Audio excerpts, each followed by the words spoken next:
Hello everyone, my name is Akshara Sai Musare and I am from Ahmednagar, and our today's video topic name is difference between list, set and map. So let's start our today's video topic, list, set and map. First of all, you can discuss about list.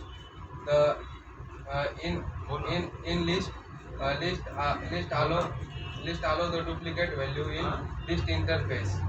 Set, the set in set interface, set does not allow the duplicate value. And map, same as the map does not allow the duplicate value. In list, the list in collection list list maintain the insertion order. Set does not maintain the insertion order, and map does not maintain the insertion order. uh, in in list in list you can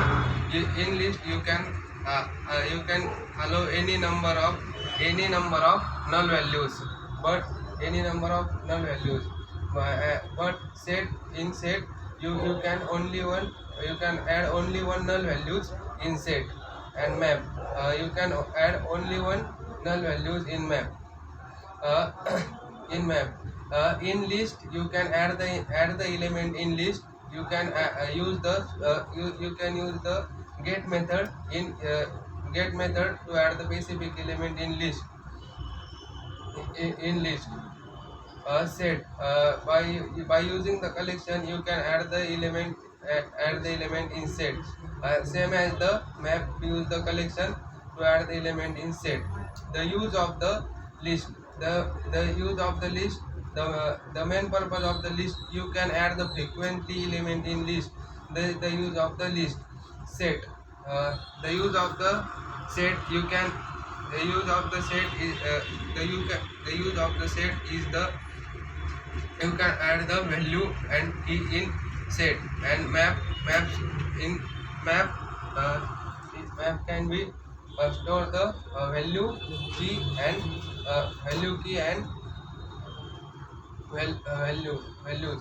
The list can be iterator.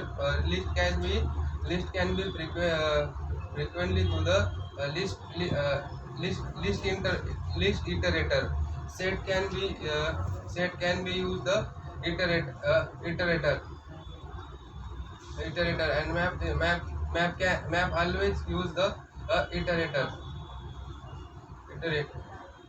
Iterator.